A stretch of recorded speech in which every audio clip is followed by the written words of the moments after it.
Idwasi. We're going to begin now. Are you ready? Yes, we're ready. The first question. Yes. So you just introduce yourself, name, occupation, and age. Then I'll ask the first question. So whenever you're ready to start.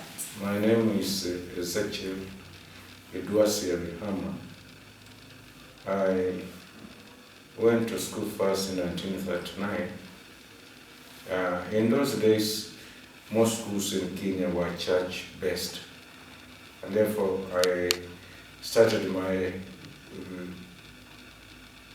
school in Idwasi Primary School in a class that is not even known these days, but it was called substandard A and B. We used to go to those schools first. Those classes first, then we followed up with the standard 1, 2, 3 in a school called sector. A and B, substandard A and B were held in a church, a French church, in a village meeting. Then from there we went into a school which was called junior school for standard 1 and 2. From the junior school we went to an elementary school which was this time called Bokoli in standard 3 and 5. Now, in standard 5, we used to do an examination called elementary during the month of August. That examination was supposed to eliminate boys and girls going for primary school. You see, I'm talking of a stage, a ladder. You climb a ladder from substandard A and B. Then you go to another school, junior school. Here, in my case here, I went to Gahunga. We started Lusangiri, substandard A1, A and B. And then from there we went to standard 1 and 2 in Gahunga, which was a junior school. From Gahunga, we proceeded to Bokoli, which was now called elementary school. And as I just said, we had to do an examination called elementary school. Now that elementary school, as I was trying to explain, was a school where we were supposed to be eliminated. They chosen a few so that we go to a primary school now in Kaimosi, where we used to go on board for and before you get there, get entrance after being eliminated at elementary school for a competitive entrance school examination. So in Bokoli we did elementary, and then we went to Kaimosi in December of that year to do an examination called common entrance. Now, the few who were lucky, of course not lucky, but who merited by good marks in examination were taken on. So I went to Kaimosi in December of 1947. We were there for 2 days to do our common entrance examination. I succeeded, and in 48 I went there in standard 6. Standard, in fact then 3, but then in 48 it changed. It now became from standard 6. The system was changed in 48, so we went there for standard 6. We should have gone there in standard 4 in the old system of education in Kenya, but we went for standard 6. Now, I was there for 3 years, 48, 49, 50, where I did my KAPE, Kenya African Primary School. No, it wasn't primary, it was preliminary examination, KAPE, K-A-P-E, in 1950. I passed very well, and I went to Kakamega High School to do my high school there. Now, the system at that time was when we get standard 6, You didn't go like now, they go up to 7 and 8, we went to 6, then from there, when the Form 1 of those days, in 1949, awali Kaimos we did Form 1, then Form 2 where we did our common into Kape, Kenyan African preliminary examination. We passed well, and then I went to my high school in a Kakamega Government African School. It's now Kakamega High School, but then it was Kakamega Government African School. Meaning that at that time, it was colonial days, we were under the colonial rule. The schools were segregated. You had the African schools there, you had the European schools there, you had Asian schools, and then you had the Arab schools. Mostly in coast areas of Kenya, you had the Arab schools, but in upcountry, mostly in the reserve, we had primary government African schools, which was distinct from the European schools and from the Asian schools. I went to Kakamega Government African Secondary School in Form 3 of those days. It will be equal to Form 1 of today. I was there from Form 3 and Form 4. There was an examination after 2 years in the Kakamega High School, which was called Kenya African Second School Examination. We sat in 1952. I passed well, and then I went in for Form 5 and 6.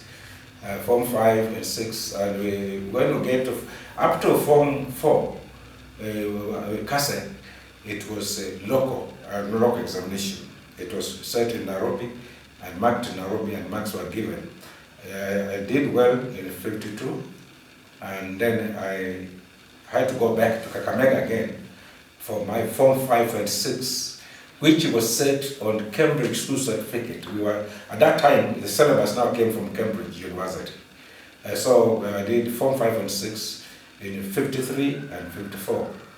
In 1954, I did my Cambridge Overseas Examination, best from UK. You were set in Cambridge University and marked there.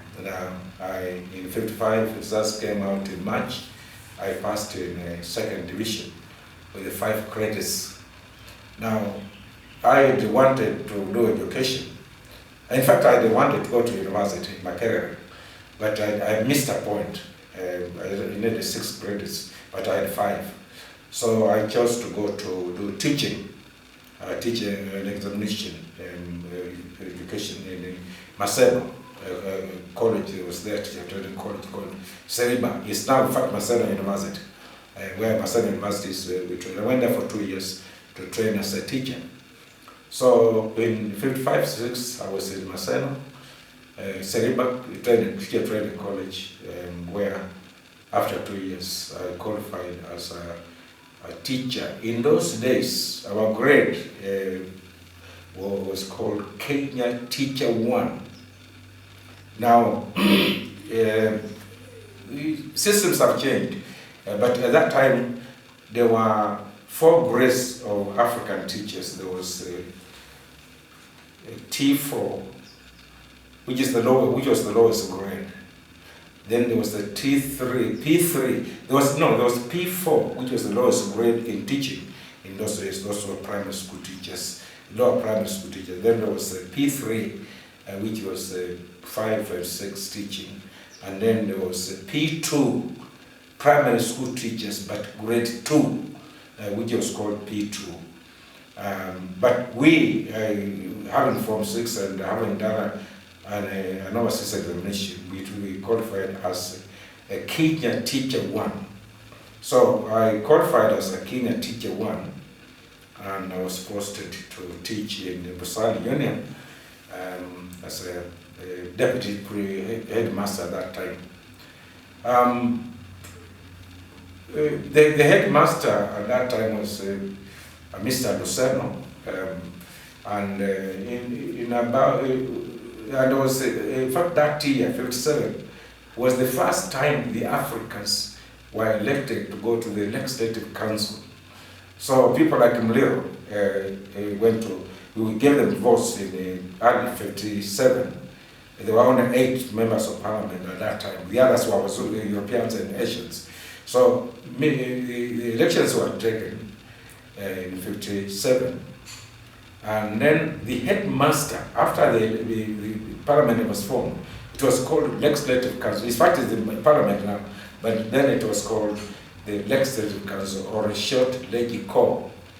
The headmaster of the Sahel Union was nominated to go to Legico as a member of parliament, the headmaster, the one I was deputy to. So when he went away, I was appointed immediately in August 1957 to be the headmaster of the Sahel Union school. It was then, those schools were called intermediate schools.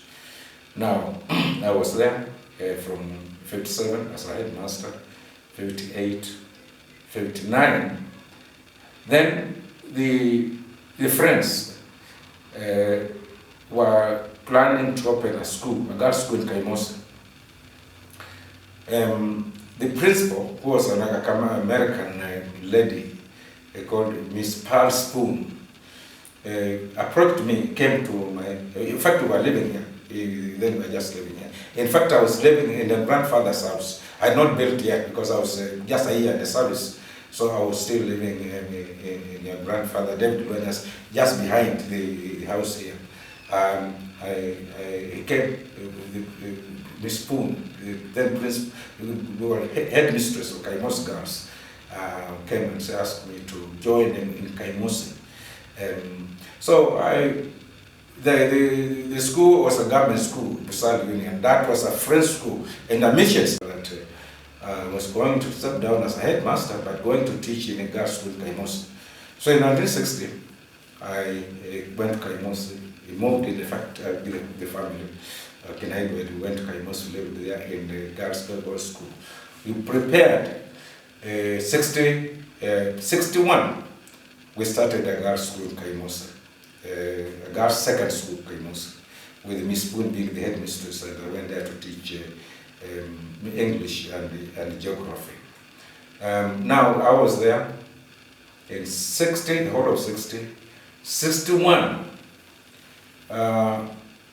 That time, Kenya, there was what we used to call wind of change. Politically, Kenyans, people like Odinga were there in parliament, Led Tom Mboya were there, Muliro were there, Kinangala and Mombasa were there, and they were agitating for independence.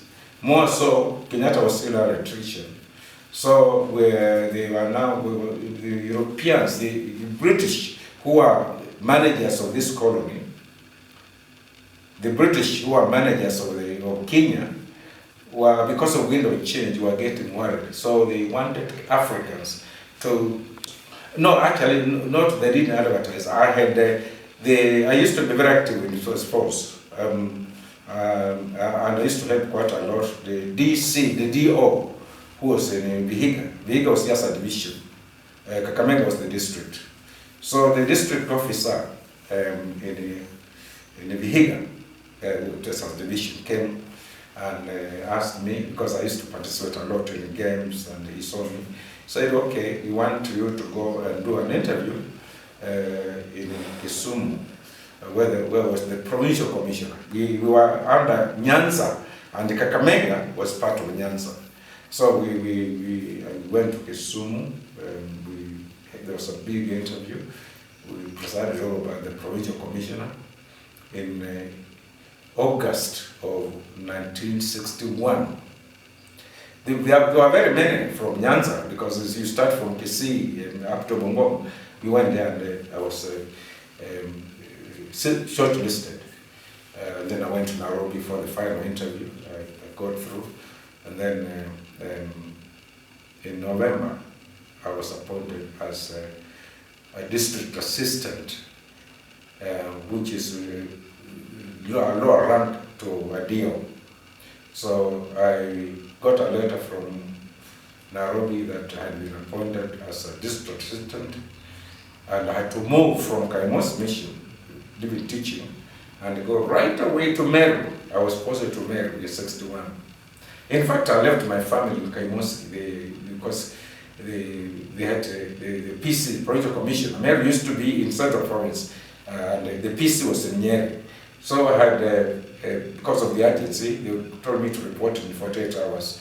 I left the family in Kaimosi and I went up to Meru in November in 1961. I went to Meru. I was there. Started working as a district assistant.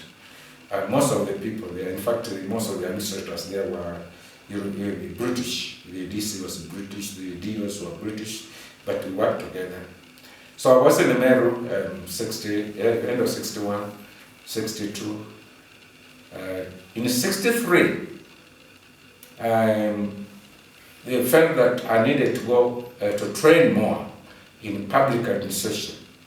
So I was told from Nairobi that I should go to the Kenyan Institute of Administration to take a course in public administration, advanced public administration. So I left Meru in 63 March and went to Kabete for a 6-month course in public administration.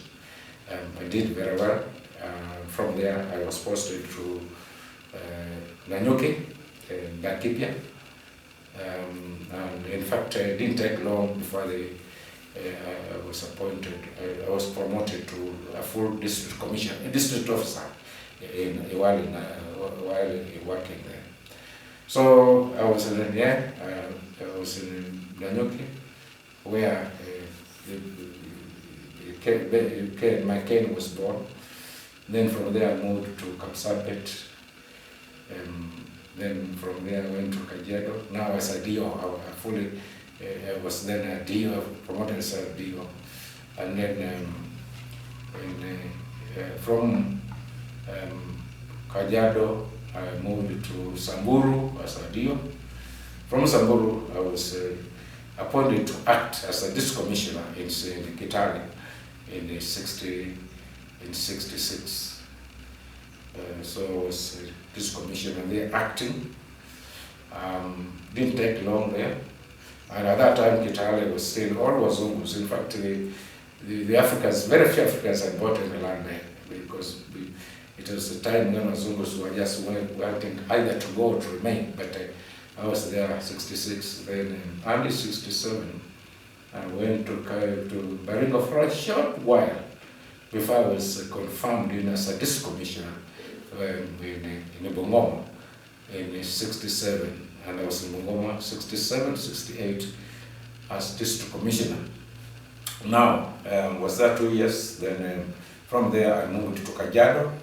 Of course, I've been in Kajiado previously, 65, as a DO. In fact, where the father of this one was born, as a DO and as a DO. But I went back there as a DC, worked there for a little while, then I went to Nairobi, to the headquarters. Now, in Nairobi, they asked me to initiate a program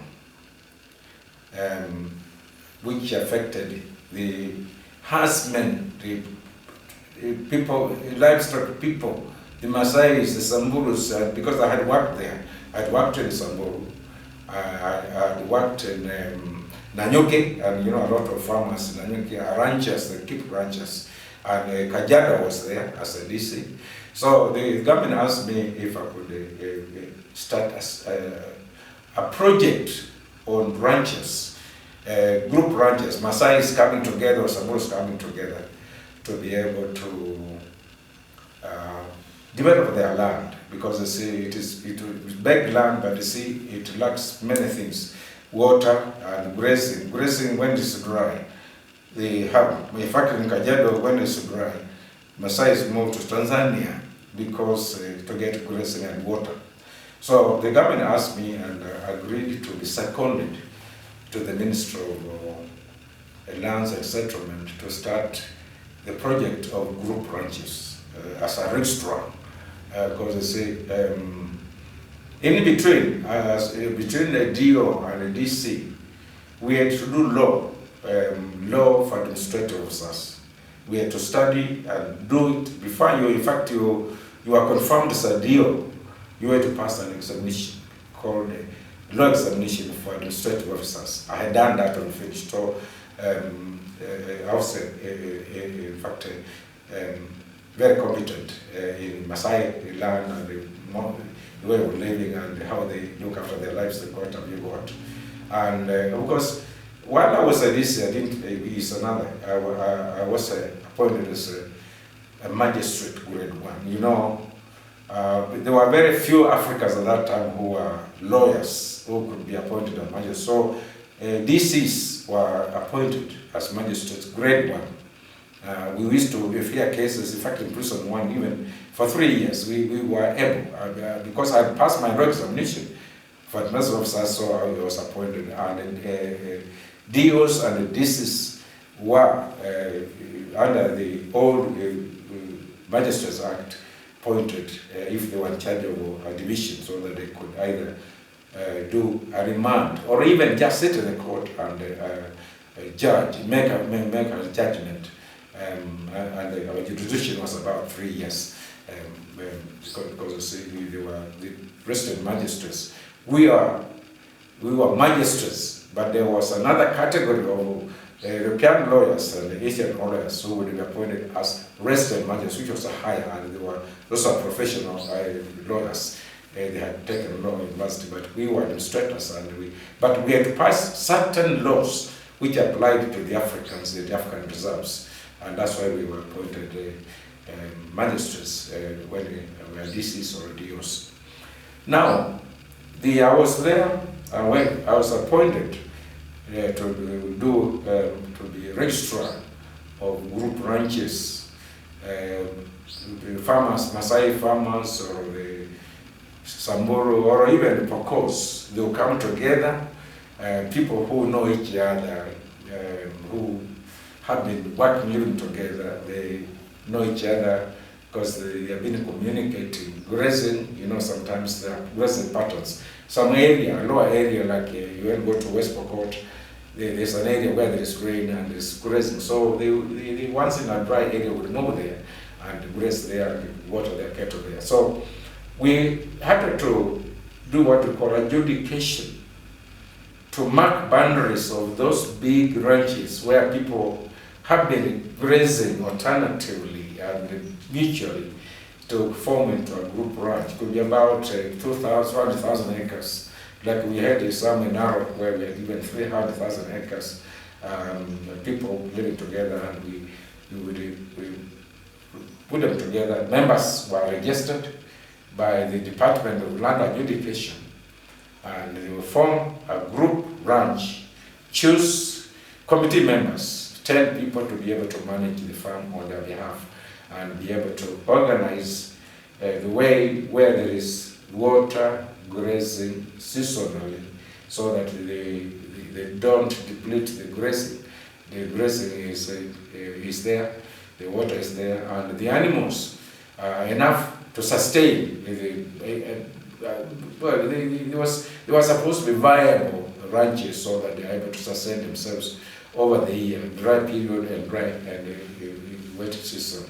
So I was there for 10 years as a registrar, and then from there I was translated went back to the ministries, because that was a special program. I went to the ministry as an under-secretary in 1980. I went to the Ministry of Energy, Minister of Tourism and Wildlife, as Under-Secretary in charge of Finance and Personnel. I worked there for a year. Then I went to Energy. I worked there for a few months. But eventually, I went back to my ministry. You know, DCs and DOs become under also the president. I was moved to Harambee House in Nairobi as Under-Secretary. And then later on, after 1 year, I was made a Deputy Secretary. I worked there for 5 years in the Harambee House. And then in 1986, when I was just about to retire, they appointed me to go and become the general manager of Bora Irrigation and Settlement Scheme in Tana River. And I was there for 3 years. Then I retired from there as a general manager of an irrigation scheme which was funded by the World Bank. The irrigation that we got. So that's my working history. Retired in end of '88. And since then, I'm a farmer. I've been farming here. Now, in between, after retirement, government saw it fit to use me a little bit. I was I've been a member of the Central Agriculture Board for 3 years. 6 years. A member of the Central Agriculture Board. Also, because I had a lot of experience working in Maasai land, wildlife, I was also appointed to head a small committee, or a task force rather, of wildlife, human-being-wildlife conflict, because of 1999 through 2002, on land law, the policy on land law. And went to Egypt, we went to Botswana, we went to Israel, we went to Tanzania, to be able to compare notes on a land policy on land. We made a big report. Some of it has been implemented. In fact, some of the recommendations we made are captured in the present constitution, out of which we have got the National Land Commission, what called the Njombe report. I was there as a commissioner, and we did quite a lot, because I had experience in group ranches where there was a problem. So we recommended a lot of things to do with the Land Law Commission. In fact, ours was titled the Land Law Commission under the chairmanship of Njonjo, the former Attorney General. I think that's all that I can say for now, but I can fill in gaps if you find, after editing, find that there are gaps that I should fill in.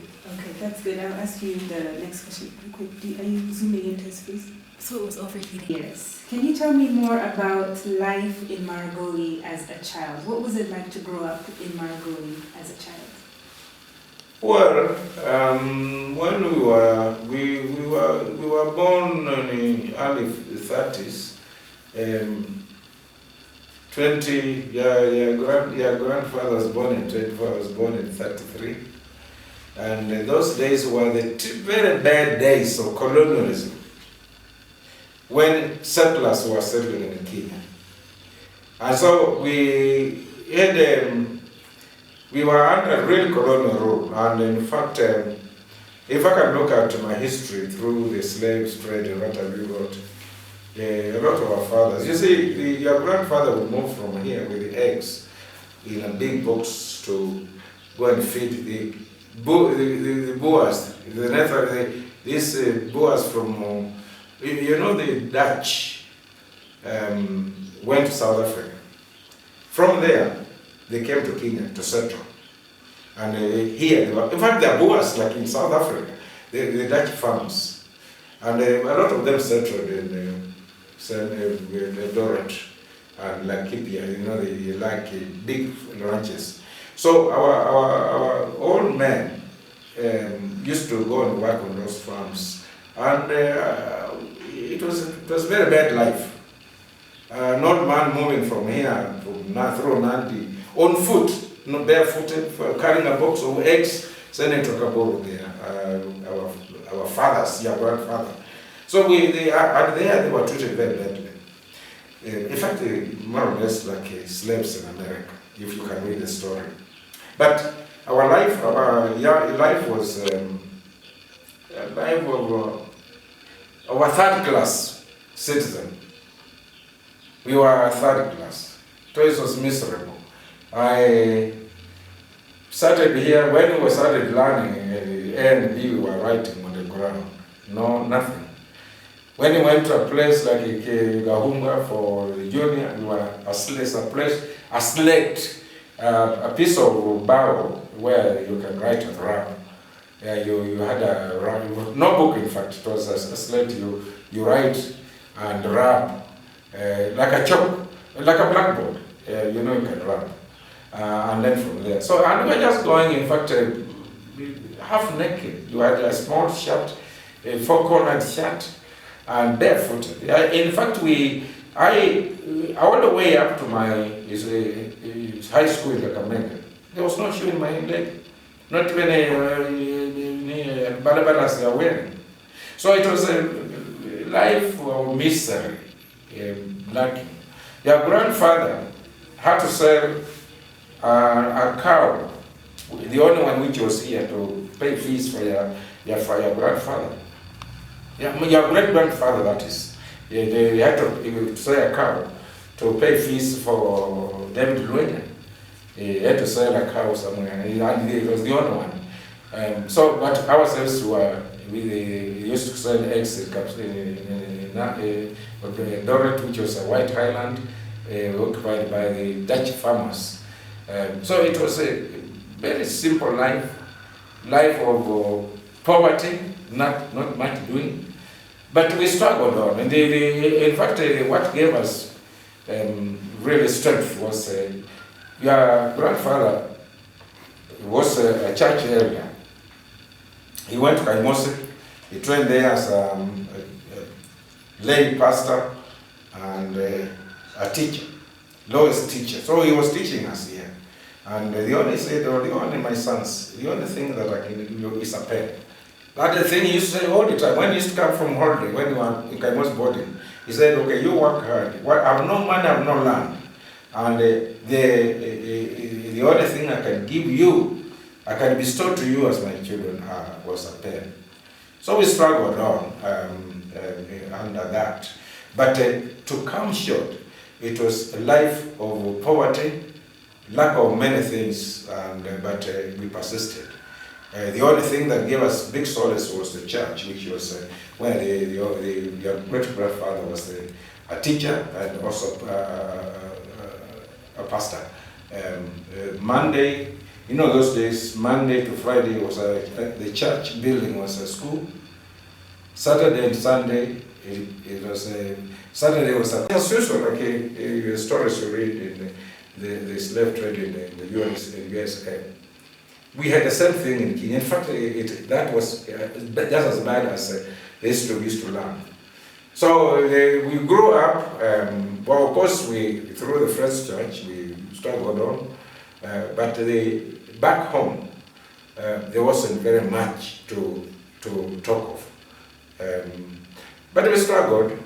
Can you tell us more about Mr. Abiyama? What was he like, your father? What was his life growing up, and what kind of a life did he create for you and your siblings? You see, when the First Church came, I'm talking about Benjamin Abiyama, your grandfather, your great-grandfather, Benjamin Abiyama. Okay. You see, when the church came here, the First Church, you know, the first ones came from Philadelphia. That was the headquarters of the First Church when they first came to Kenya. Now they are in Indiana State. They are in Indianapolis, Indiana, you know, Ohio. You know, we have been there. I've also been there. When they first came here, they started.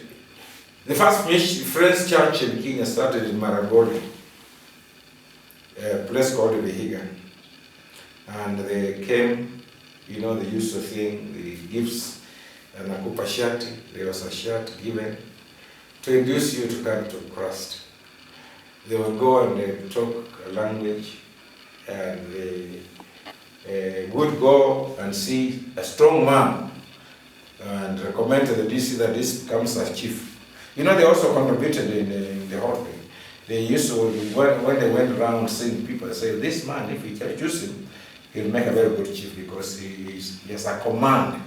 So when the friends first came here, they went around seeing people, giving them small gifts, and planting churches. So they planted churches here. They have villages here. So when they came here, when we came to a place like here, and they got people, they went to a home. You know, those days there was a lot of busa making the local brew. So they would go to a home and find about 5-6 young men. Many of them are traditional, they don't have children. They preach to them, they give them gifts. And if there was one or two who accepted the word of God, he would be listed and they would cling on him. So when they went to the family, the village of the family of someone called Diveha, who is your great-great-grandfather. The Diveha was a brewer. They used to grow in the home, and there were a few of the sons there were drunk. They used to drink busa, the local beer. So your grandfather, your great-grandfather, accepted the word of God, and he was moved from where we are. In fact, that's the area where he moved Yama from, and they came here, and there was a land here which was surveyed from the people. Actually, it was not surveyed. It was people were just told by the local headmen, move out. The church was to put a home, and you know, even the headmen in those days were also bribed by the church so that they make way for a piece of land for the church building. So Abiyama was agreed to be a Christian. So he moved from there and came here. Here, in fact, here. And they started building. There were people in a village. They used to live in a village. We call it Didara, but it was a village where those who accepted the Christ we went to. So they had a small church up where the primary school is. Where it is now is after us. So we had to come here. He accepted Christ, and was a very meek man. So he came here and he was trained. Just 1 minute. So he accepted to Christ, and then they moved there with many others. They formed into a village. Around the church there was the village there. They used to be sharing, worshiping together. And then went to Kaimosi. He was trained as a lay pastor and a primary school teacher in Kaimosi. He went there. There was a Mzungu, there was a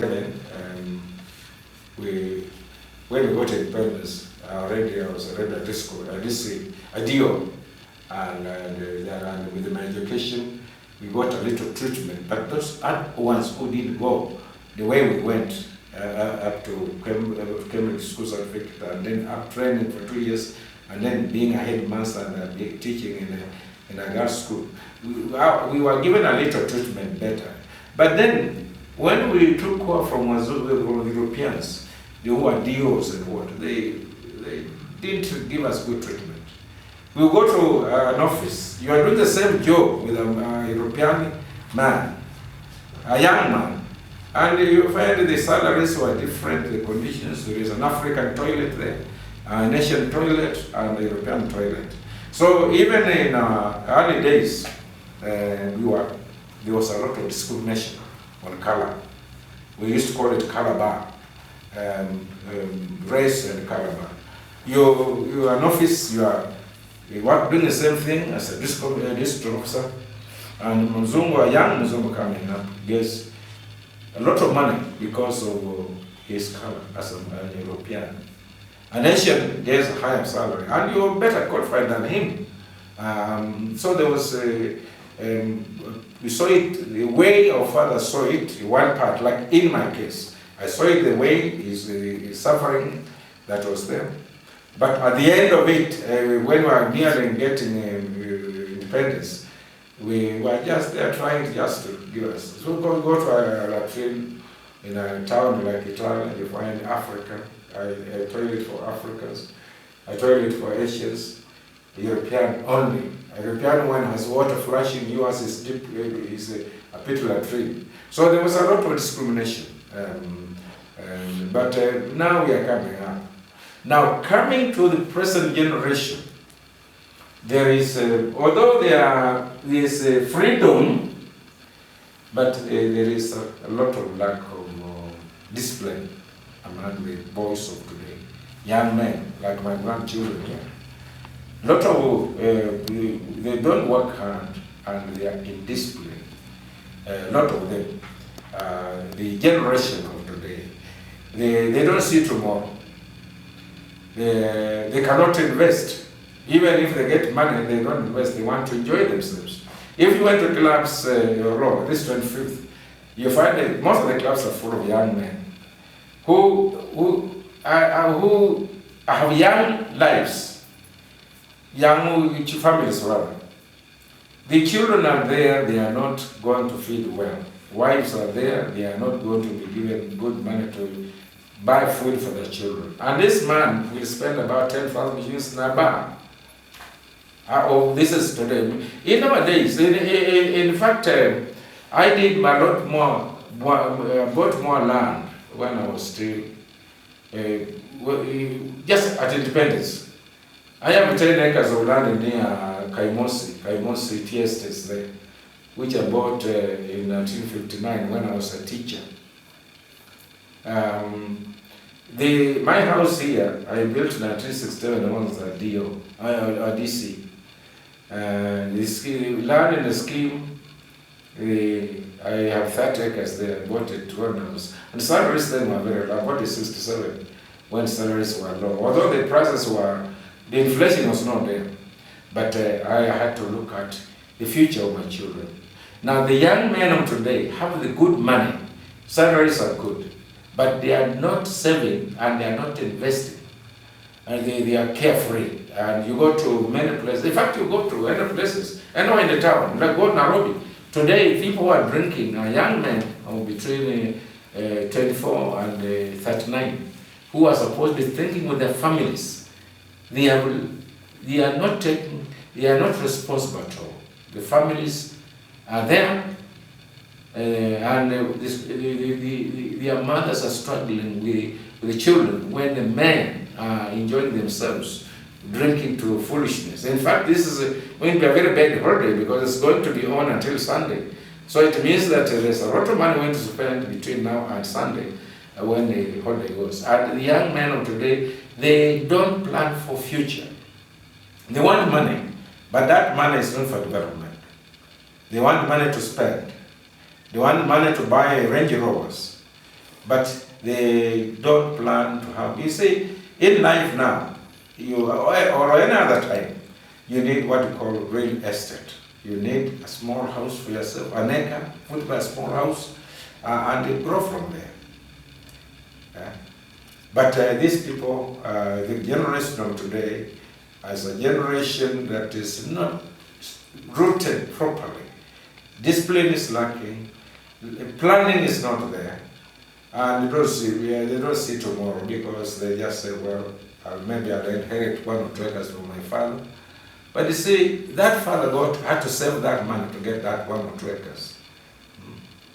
Like you see here, David had to work quite a lot when he was in Kibakari as a bazaar.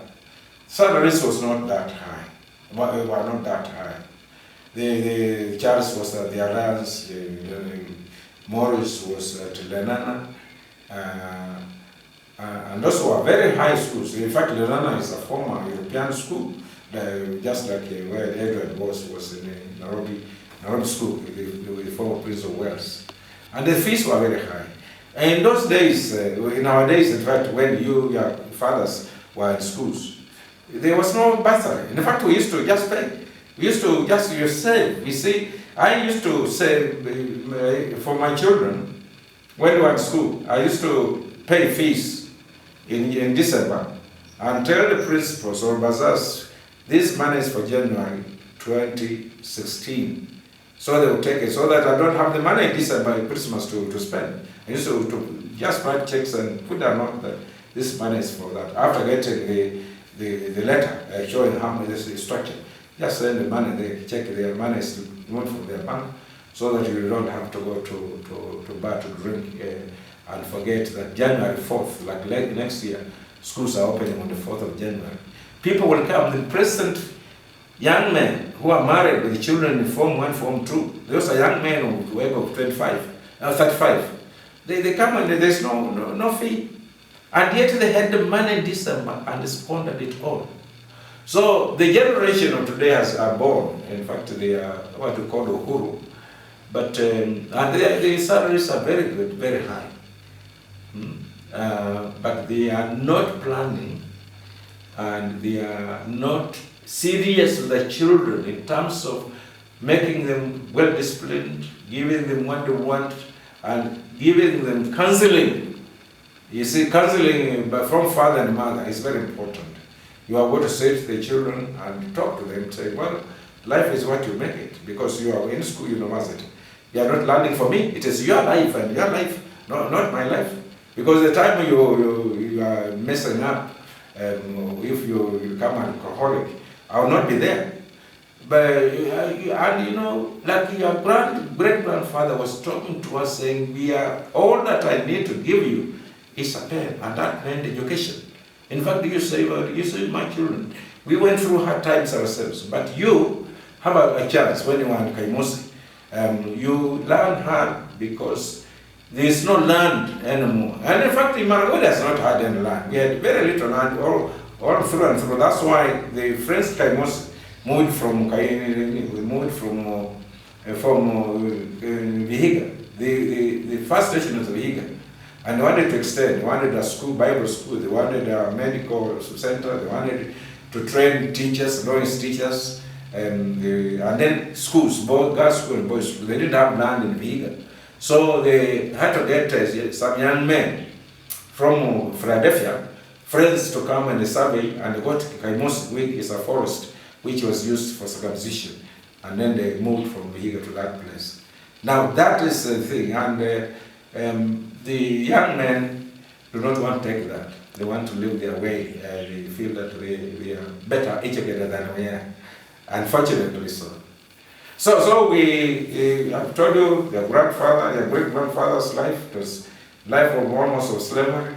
Then there's a question, ours was halfway. We saw part of that, and then we came into independence.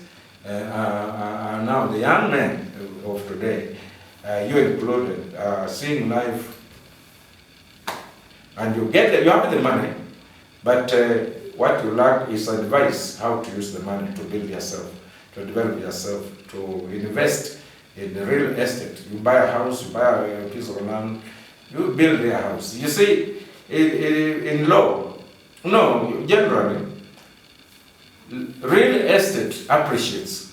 If you have a house like your father's house here, the value of this house is appreciated a lot since it was built.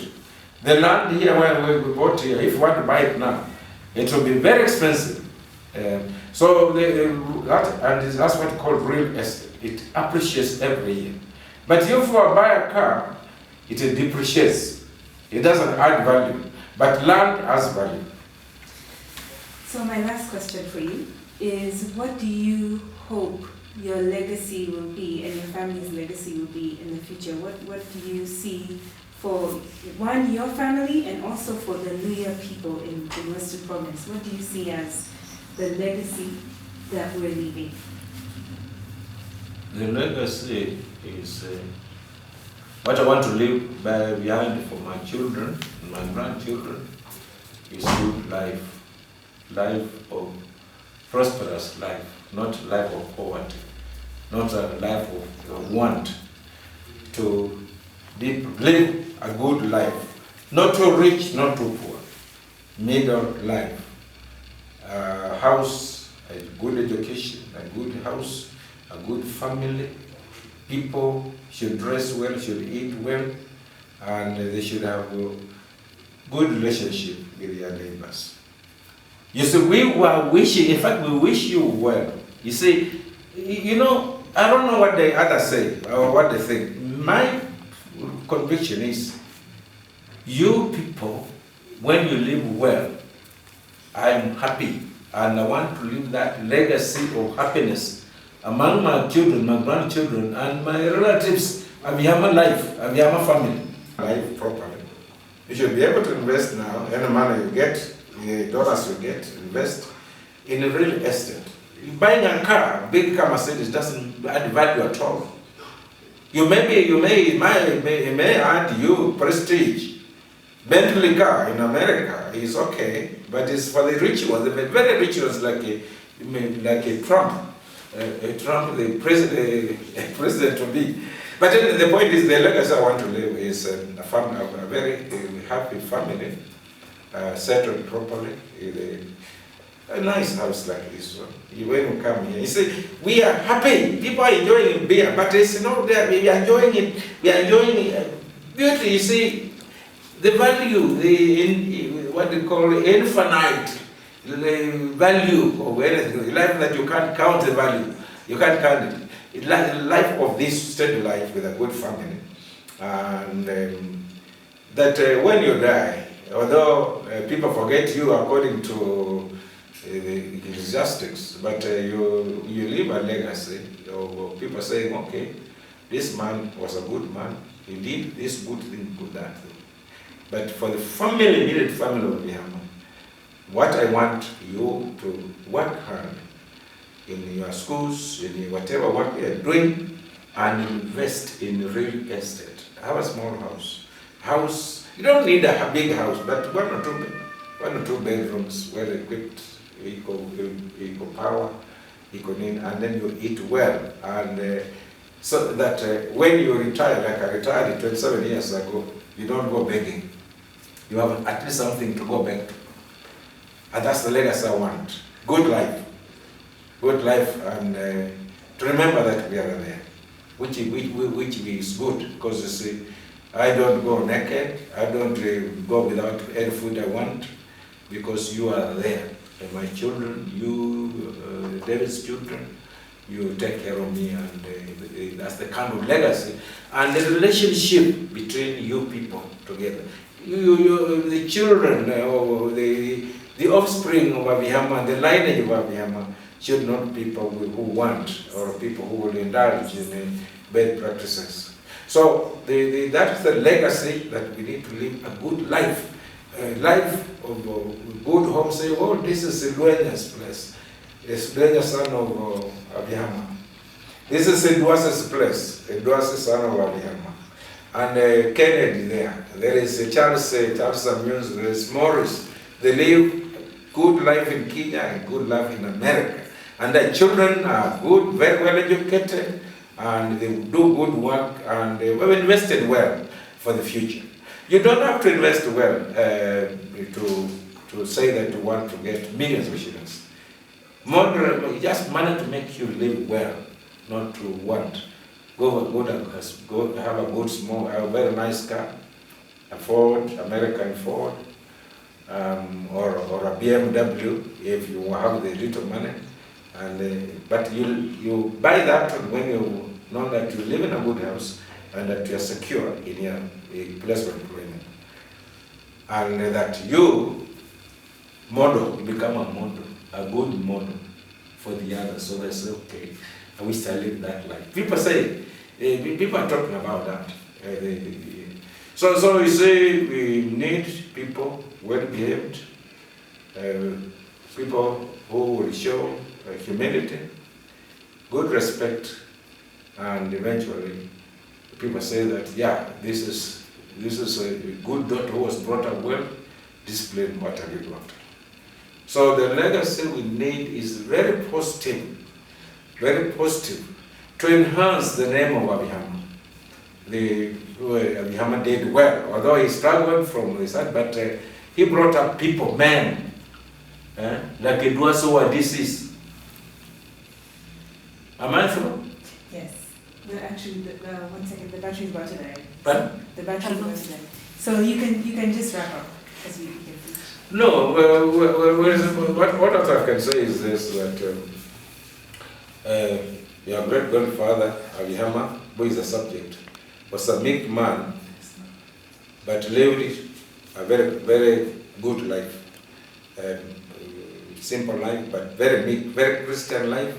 And he died when we were looking after him. He didn't die a poor man, he died a man with respect, because he gave us education, he gave us encouragement, and we had to reciprocate. He died well, lived well. He never lived, when we started working, he never lived a life of want, but when he was still educating us, he lived a life of poor.